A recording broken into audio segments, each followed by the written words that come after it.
The Indie Writers Club is brought to you by Publish Drive. With one click, self-publish your ebooks, audiobooks and print books to thousands of stores and libraries worldwide. And now you can start for free forever. Publish Drive's new free plan lets you publish your first ebook to 35 stores worldwide absolutely free. No subscription fees, no commissions. Keep 100% of the royalties. Get your titles online in just a few minutes at publishdrive.com. It's the Indie Writers Club with Cara, Claire and James Blatch. A place to relax, chat, learn and vent about life as an independent author. Get episode alerts and links at indiewritersclub.com. Now, here's Cara and James. Welcome to the Indie Writers Club. I am Cara Claire. And I'm James Blatch. Hello, James Blatch. Long time no see. Yeah, I know. We're wearing the same clothes we were wearing last week, if you observe. Yeah. That's because in the world that you live in, dear listener, we're in Ireland. We are. No, we're not. We're back from Ireland. We got back late last night. Got back late, yes. Well, we did go to the pub last week, didn't we? The day before. Oh, God. It's a bit like time travel. It's very hard to get the adjectives for time travel. It is. English doesn't work normally. Yes, anyway. So we did go to we haven't mentioned we went to the pub. We had a nice evening, didn't we? Yeah. Poor Bill ended up with a bunch of writers. Yeah, that's true. We did quite well. We didn't do too much working chat. No, we've got to talk about dogs for a bit, which I'm sure Jill would enjoy. Okay, look, in this episode, we are going to do a full review of a new tool that has been launched by Pro Writing Aid, and it is a full-blown analysis of your novel. There's been a few of these that have been around over the last few years, but this is the most professional, competent, and I think credible way of doing it that I've seen, I've experienced. I have to say, I was highly skeptical. I really was. I was like, because we've all kind of asked, well, most of us have asked ChatGPT or Claude for feedback at various points. And I haven't always loved Pro Writing Aid's editing part, but I think part of that is because I try to do it. It doesn't integrate very well with Word on my Mac. But this really surprised me, blew me away, actually. I was really surprised. So we each did it, didn't we? We both did it with an existing novel that we're familiar with, and which may or may not have been a mistake. So we should say, if you don't know what Pro Writing Aid is, it is to help you with your copy editing, effectively, proofing and copy editing as you work. So it'll suggest things where if you use too many adjectives, adverbs in particular, it'll pick up sentences that could be reworded to be a bit quicker. And it's been, this is pre-AI. It's sort of AI version 0.1. And Chris Davis is the man behind it who did the coding, I think, in the original days. And he comes from that background. So 15, 20 years ago, he was working, thinking, how can we use the speed of technology to help people write in a clearer way? But one of the things it's always done well is it gives you a kind of analysis off the hoof based on sentence structure and how many adverbs you do use. And I noticed it said the other day I use a few too many a few too many different quote, what's the word, modifiers? What's the word you say he said or he asked? Oh, I can't. But there's a general rule that you should say he said, he asked as much as possible, because you think, well, I can't say he said again, but people think readers don't really see that. And if you try to say they murmured or they effused or something like that, all it does is it kind of takes the reader out of the moments. Mm-hmm. It does stuff like that. But obviously, in the last few years, generative AI has sped up incredibly. And I have to say, actually, those features, because I haven't used it for a while, they all seem much quicker as well. So they're obviously using AI for the platform as a whole now. Yeah, I mean, there was a bit, I don't know if they still do this, they probably do, where you could switch modern generative AI off. So you have the old traditional PWA, and that's for people who don't, they're sort of anti-AI and don't like the idea of it. So you can still use it without having this. But the ultimate use of it is this proper dissection of your novel and breakdown of where it's working, where it's not working. And like I say, there's been a few of these. I suppose, isn't it? It's a bit like I used to do them for people way back in my coaching days. And you can still, you can pay someone $1,000 to do it. Yeah, so it's kind of like, it's not a development edit because you're not getting your whole manuscript back with really detailed development notes on it. But a manuscript assessment would be, you literally can pay, substantial amounts of money for an editor to give you this document, which breaks down, general feedback for your manuscript as a whole. And that's what this is doing. And as I said, having tried to do this with Claude, ChatGPT, that sort of thing, I was really skeptical. But the results, I wasn't expecting it. It's brilliant. Yeah. It is. I think it is a brilliant tool. Now, also going to say right at the beginning, it costs. So PWA obviously costs. It's a software package. There's usually some good offers on, and we'll try and get something. We do have an affiliate deal with them, which I'm getting going. But if you go to indiewritersclub.com/PWA, we'll try and make sure there's some sort of deal there for you. But to do the critique, it costs on top of that. And at the moment, it's about $25, I think, to get a critique done on your book. So it's not $1,000 of manuscript assessment. I think it's well worth it. Straight off the bat, worth it. 100%. Yeah, but it's something you need to think about and make sure your book is sort of finished and you've done all your work on it. Yeah. So So should we maybe just talk quickly, just because it's one of those things that we assume that people know the different types of editing.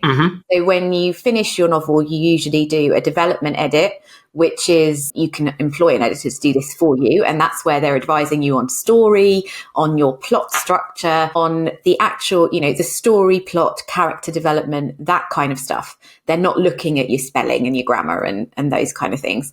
Then once you've done all of that, you would go to a copy editor and they do look at it on a sentence level. They might still, most copy editors will suggest things to do with story if it jumps out at them, but mainly they're focusing on your spelling, your grammar, your kind of actual sentences. Then once you've done all that, the last thing that happens before it goes to print usually is that it goes to a proofreader, and a proofreader really is supposed to just be picking up typos, things that have been missed in that process, things that might have been, fallen off a page when you're formatting, that sort of thing. So again, they might pick up on a spelling mistake that a copy editor has missed, but the proofreader is usually the last person. So this service from Pro Writing Aid, it would be probably, I would say, your second draft. So you've done your first draft, you'll have made your edits and changes and done what, pretty good shape. You want your story in pretty good shape when you go into this manuscript critique, they call it, I think, don't they? Yes, it's called Critique is the service, and little drop down at the top under the reports section.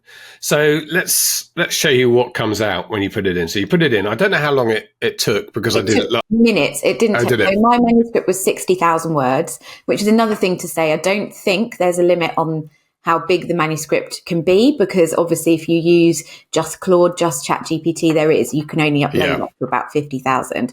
So for my 60,000 word, I uploaded it. I opened another browser tab because I thought, well, that's going to take a while. Did a couple of other things, maybe 3 minutes, looked back. Really? It was that quick? Yeah. Oh, I didn't realise that. I shut my laptop and watched some TV. So no, it was that quick. I literally did a couple of other things, went back and it was finished.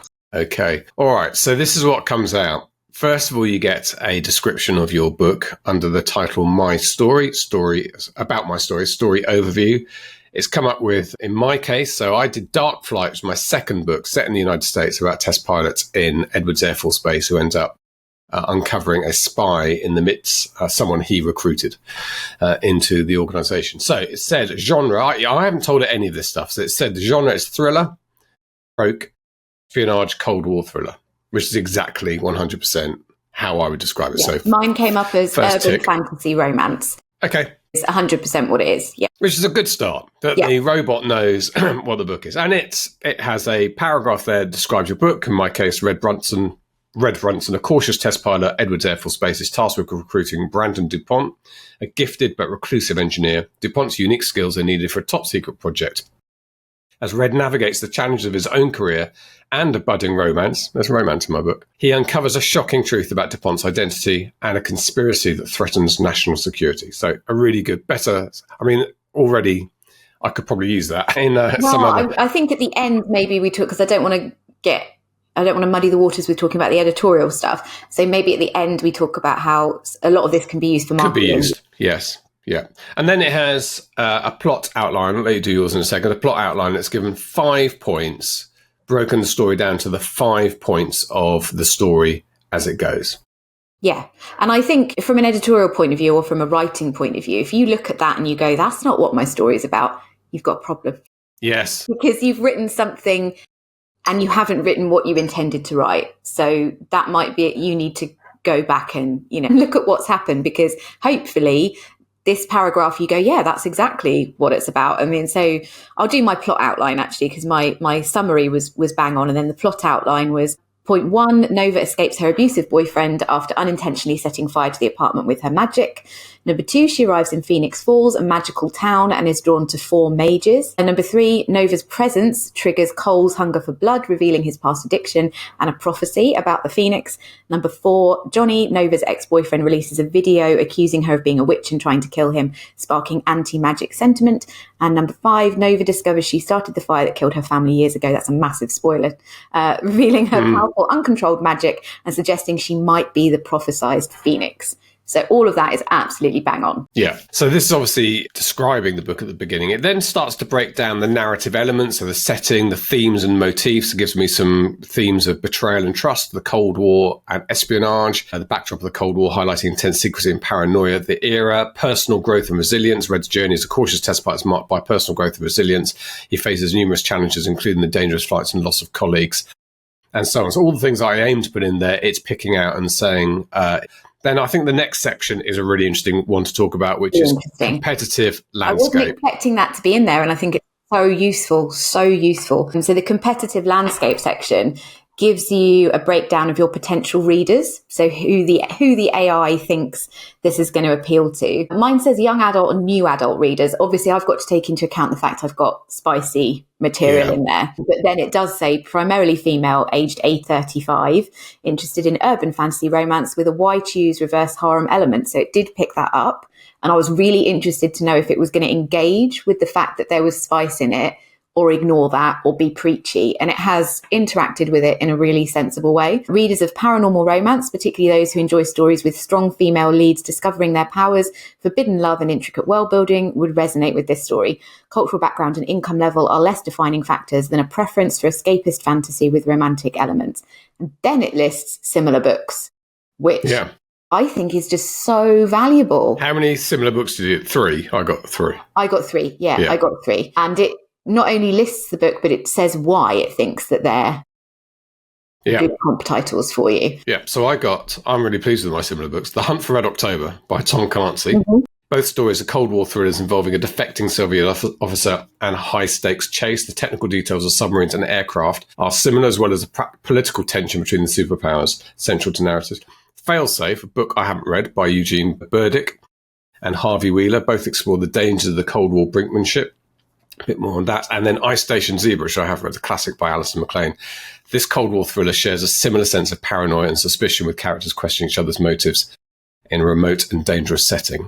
Yeah, I got a Discovery of Witches, The Raven Cycle, which I haven't read, and From Blood and Ash by Jennifer Armentrout. So all of those to me were like awesome, absolutely awesome. And I think so far the value for me has been like my marketing brain is kind of pinging with things that like probably because this is a novel that's already out there. So it's kind of highlighting some things that I haven't thought about for a while and that I could use in my marketing. Because it's one thing for you to write a book knowing you want it to be like this and in this genre, and another thing for an independent source saying this is what this book is. Yeah. So that gives you a sense. Doesn't care about your feelings. No. So this gives me a sense of confidence to market my book alongside Tom Clancy and people who like Cold War, that stuff, which is what I intended to do. But and also it may have been surprising, may have picked some stuff up. But there's also comparisons in the next section where it lists your characters. So this every character tells you what percentage of the story they're in, whether they're protagonist or antagonist. You can tell I got so excited about this. I got so because I write reverse harem, right? So this is a first in series for me. But if I can do this for every book in my series, I can literally make sure that all of my characters across the series get equal kind of airtime, if you know what I mean. And I actually, because I make quite an effort to try and make sure that all the guys have equal time on page, and they do. So Nova, FMC came out at 70%, Cole was 60%, Tanner was 60%, which makes sense because their storyline is most closely entwined with hers in this first book. And then Mac was 50%, Luther was 40%. So hopefully over the rest of the series, that would even out. But for me, I went, that's genius. Everyone gets a share. So it tells you for each character, you get obviously the character name, their role, And the different roles here are protagonist, antagonist, secondary, love interest, tertiary, foil, one of them is, type, dynamic everyman, static magician, static ruler, static lover, a static explorer, static hero. I'd like some definitions of those. I'd like it to have a little pop-up. I was hoping you could tell me what static meant. No, I don't know. I don't know what those. I don't know where they got that from. Well, I suppose it must. I'm going to guess here that it's a story arc. So some of them, Tucker Montgomery, for instance, is the base kernel. There's no story arc for him. He is static. He's that person from the beginning to the end. Red Brunson is described here as dynamic. It's his character arc is the main one in the story. So that's probably quite good to me that he is. I suspect that's what that means. Yeah, you can't have all your characters. You can't have every character on a long character journey, can you? I got Nova as dynamic, and then all the guys were round, plus one of the secondary characters who I'm pleased that she was picked out because she's more prominent later in the series. And then all the ones I would expect to be static were static. But I would still quite like to be able to click on that and have a little explanation. But the thing, again, marketing wise, things that are really useful, it then lists similar characters. Did you get this? Yes. And there was a breakdown of 3, which, again, I went straight to TikTok because it says Nova is similar to Fair. I always mess up the pronunciation of these. From A Court of Thorns and Roses. Cole was like Rhysand from A Court of Thorns and Roses, and Tanner comparable to Cassian from A Court of Thorns and Roses. All of those are huge on TikTok, and it tells you why. It breaks down why they're comparable as well. So I got Red Brunson, my main character, similar to protagonist in The Right Stuff by Tom Wolfe, a book I absolutely adore. I mean, this is not so much me setting out to be like that. This is a revelation of my influences. Yes, same.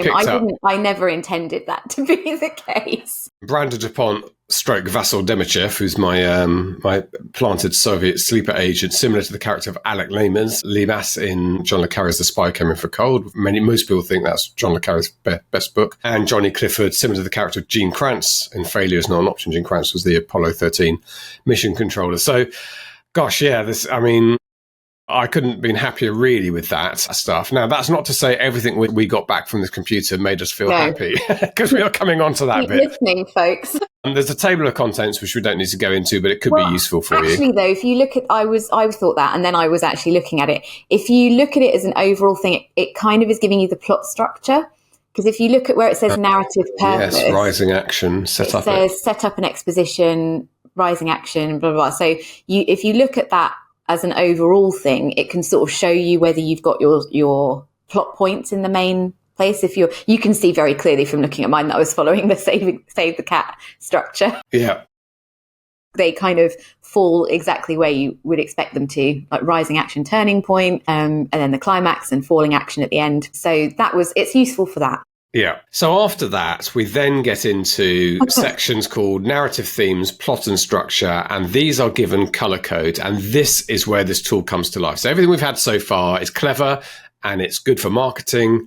What you're getting now is good for making your book go from hopefully good to great. And some stuff is green and it says working well. So in my case, for instance, at the beginning, clear themes of betrayal.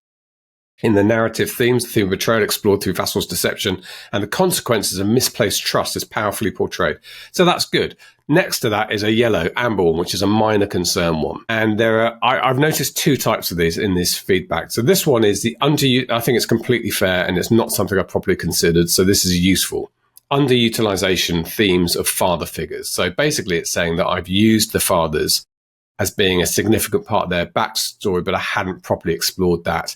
And that hadn't come to fruition at later stages in the book, which is a clever writing thing to do for it to impact on the current. So it suggested improvement, develop the theme of father figures by exploring how it influences Red's choices later and his relationship with DuPont stroke Vasyl in particular. This will enrich the narrative and add psychological depth. So that's the first useful takeaway I've got, that I don't disagree with that at all. I would expect a good editor to have read my book to say to me exactly what the critique here has just said. Yeah. So mine's interesting, and this might be something that it would be interesting if you could give it this piece of information, is that because it's part of a series, a couple of the things it's picked up on are things that are resolved later on in the series. Yeah. So unclear connection between the prophecy and the underworld. But again, if this is a first in series, you haven't written the rest yet, that's something that you need to go, okay, Well, so this is something I've got to resolve. This is an important point for using this tool. So I want to make this point here because there's some of those later that happens within my book. There's unclear what's happened here, bang, but that's deliberate. It was deliberate by me because I didn't want people to know he was a Soviet spy at that point, but it makes sense later to think, oh, that's why he was hazy about that, etc. Yeah. So it doesn't always pick that up, but that's fine. That's absolutely fine. It's just up to you because you know what. So you can look at that. So the example, I had this demo to me on a call, and the example was Alice in Wonderland. So a book we know well. And he showed me how, Tom showed me how in some instances it said, well, this is inconsistent because at one point she was big, one point she was small. But you know that's deliberate. So that's fine. You just have to. Yeah, it picked up the same thing with me. It said her hair color was inconsistent because one point it's red and then it's silver. It changes silver after the fire because her magic changed it silver. So like with any, but this would be the same with a human editor. And I always used to say this when I edited for people. What I'm telling you is not, you must make this change, or my opinion is the only opinion. You as the author have to read this stuff and see what you're going to take from it. And so even that point about it being unclear, what I like as well is it says where in your text this happens. So it says where in your text, and then it gives you an example. So it says the prophecy is introduced in chapter 1 and discussed in subsequent chapters, for example, chapter 28 and 37, but the relationship to the underworld is not fully explained. So that's one of the things that you can make a note of. And I call these like story loops, like loops that drag you through when you're writing a series. That's a loop that's going to need to be closed at some point. So with something that big, you're going to be aware of that as an author, but it might be something that you just make a note of and you know then that you need to resolve it later on. This one was interesting. So I had underutilized theme of polyamory as a minor concern. So this is where the AI just hasn't quite picked up. There's a subtle difference between reverse harem and polyamory. So polyamory is where there are equal romantic relationships between a group of people. And reverse harem is a very specific thing. It's where, really the woman is at the center and all the men love her, and there aren't as many romantic relationships between the men. So that's one of the things where it doesn't know the nuance of the genre. Yeah. But that's fine. And I think we can work around that because you could just read it and think, oh, yeah, well, that was deliberate. So that's okay. Ignore it, move on to the next one. And then you'll come across one. I've got one here, which is just a small technical thing that probably doesn't make that much difference, but it's clever that it worked it out. There was an inconsistent timeline surrounding the deaths of two parents from this guy. So it says, Dupont states his mother died in 51 and his sister Joan 53. Later, he says, Ma and Joe died, prompting him to leave the Air Force and return to the farm.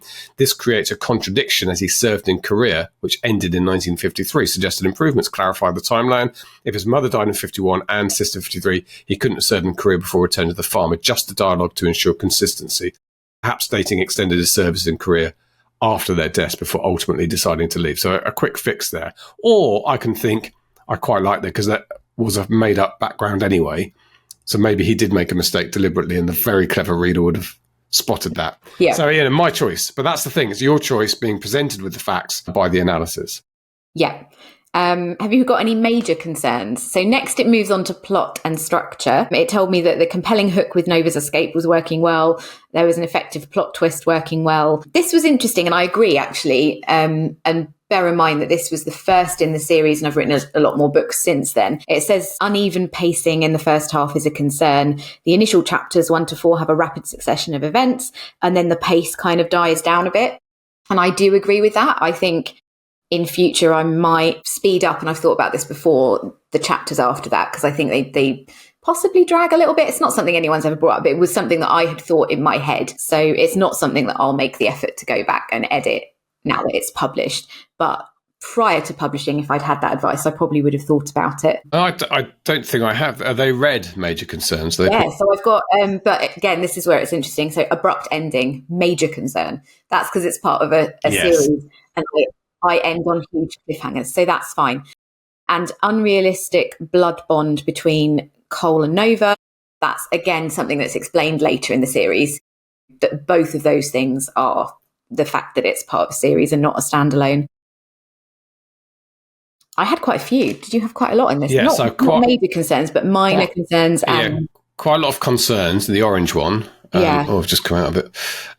No majors, a few minors, but yeah, quite a list of. Managed to back page out of it and come back. Another minor concern was the unclear timeline of the bus arrival, disappearing, reappearing clothes, again, later explained, a forgotten incinerated phone, which, again, it can be explained later, but I could have possibly made it more clear, I think. So that's something to think about, is that even if it is resolved later, is there anything that you could do to make it less? If the AI's picked it up, then is that something that would jar in a reader's head? Is it too confusing? Yeah, or is the AI, because the AI is all-seeing and takes everything into account in a way a reader doesn't, it doesn't matter, but that's a choice for you to make. Yeah, it's flagged a couple of things that it said were unnecessary scenes. Again, they become relevant later. And it's told me that there are excessive sex scenes and a couple of unrealistic sex scenes, which, they obviously don't know you very well. If it hadn't flagged those, they were only a minor concern, though. Yeah, okay. It's a minor concern, yeah. Robots don't like sex. Okay, so I'm going to give you an example. I'll read one out so you get a feel of what this is. So this is an orange one, orange concern, so in between minor and major. Inconsistent timeline of XS-81 missiles arrive. So XS-81 is the imaginary evaluation plane I invented. So the XS-81 missile arrival is delayed, pushing back testing. Yet later, the NRO claims they don't have a missile, forcing Clifford and Red to fly without it. This creates a timeline contradiction. Where in your text this discrepancy appears in chapters 11 and 12, where the delayed missile arrival is discussed, contradicting the earlier statement about its unavailability. Suggested improvements. Revise the timeline to maintain consistency. If the missile is delayed, maintain this throughout. Perhaps the NRO initially underestimated the delay, leading to the later realization they couldn't proceed without a dummy missile. So that's word for word an example of one of the probably 1, 2, 3, 4, I've probably got 25, maybe 30. Can't count them, of these in either green, it works well, yellow, minor concern, orange, concern. And in your case, you've got one red, major concern. Yeah. Yeah. And so there's, the document as a whole, because I downloaded mine as a PDF, is 22 pages. So there's a lot of stuff here. And 100% this would have made the book better if I had this before I published it. Yeah. Again, I just think that's one thing that would be useful to tell it would be if it's part of a series. But again, part of it is using your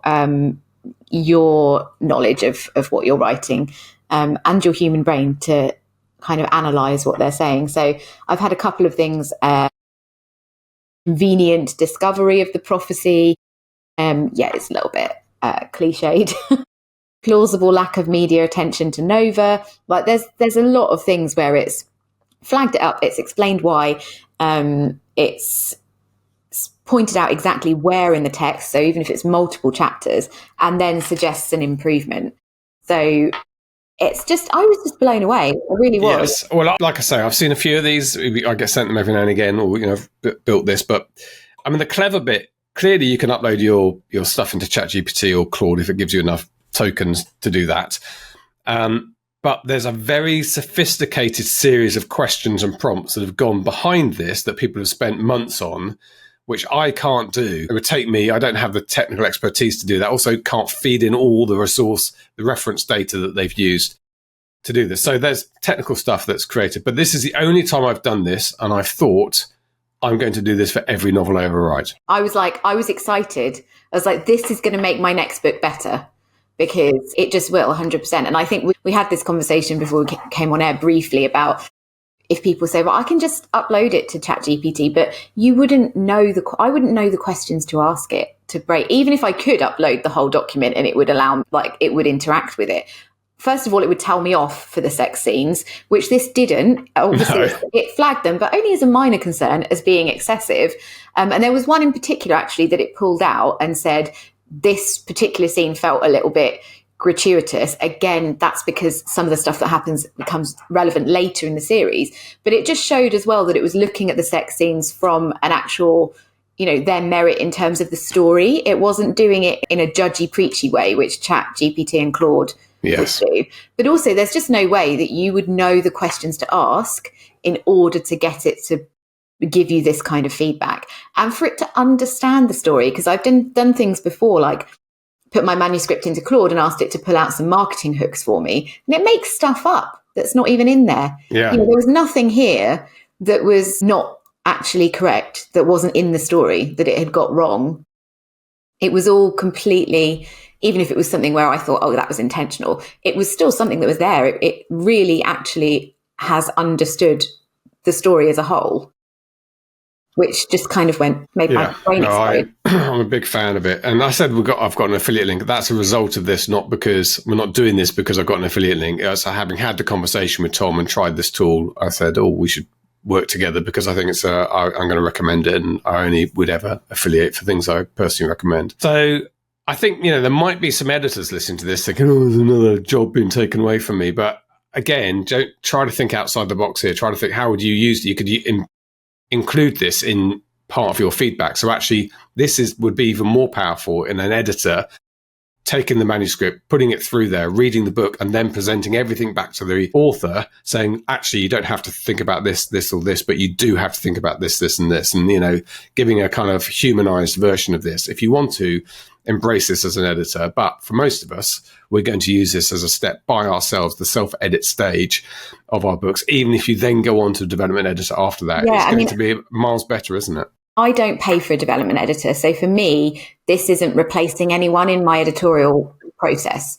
I don't pay for that anyway, because I could have made all these changes to the story, but it was good enough without this stuff. I didn't see, cost benefit, minimum viable product. I don't pay for a development edit.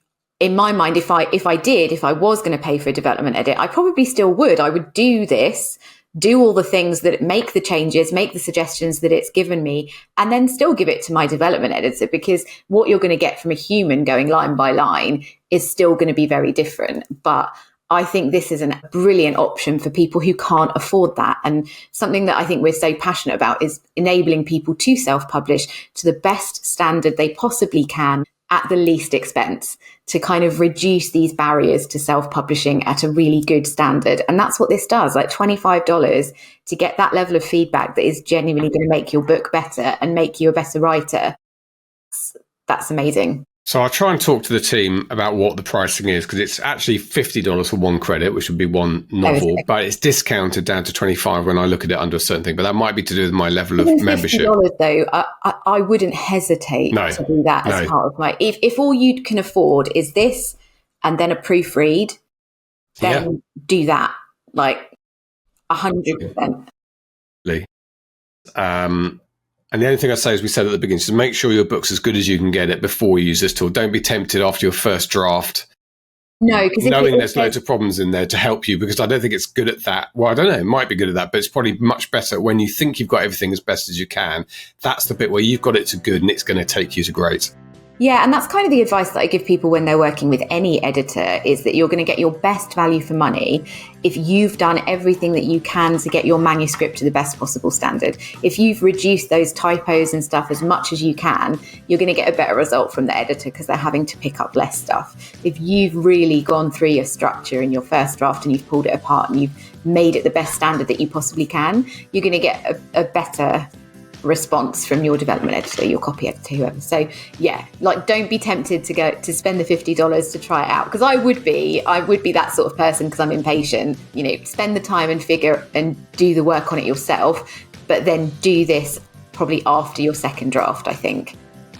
Yeah, I think so. I would do it. Good. So if you want to check it out, indiewritersclub.com/PWA, we'll try and make sure there's something useful at the end of that link for you. I'll link it after this episode. Good. Well, I need to get to the end of my my current drafting, so I actually feel excited to finish, and I'm also excited to see what they're going to do with it, because this is just the first iteration of this software, or application, or whatever you want to call it. I don't know what we call these. I'm excited to see what it will bring in the future and what you'll be able to kind of ask it to give you feedback on if it becomes more interactive. It's the future, that's for sure. Yeah. Good. Okay, I can go and finally have a coffee. It's nearly 1:00 in the afternoon. I can take the dog for a walk. He's literally just like leaning on me now, going, please. Bless him. Okay, thank you very much indeed, Cara. Thank you indeed to our friends at PWA as well, Prowriting Aid, and we will speak to you all, I think, next week. We will see you soon. Bye. Bye. Sign up for episode alerts at indiewritersclub.com. Come and chat with us at our exclusive Discord server at indiewritersclub.com/Discord. Or join our Facebook group at indiewritersclub.com/Facebook. And you can support the podcast at indiewritersclub.com/support. And don't forget to share your weekly word counts, because no matter what you've achieved this week, we're here to cheer you on. Thank you for being part of the Indie Writers Club. The Indie Writers Club was brought to you by Publish Drive. With one click, self-publish your ebooks, audiobooks, and print books to thousands of stores and libraries worldwide. And now you can start for free forever. Publish Drive's new free plan lets you publish your first ebook absolutely free. No subscription fees, no commissions, keep 100% of the royalties. Get your titles online in just a few minutes at publishdrive.com.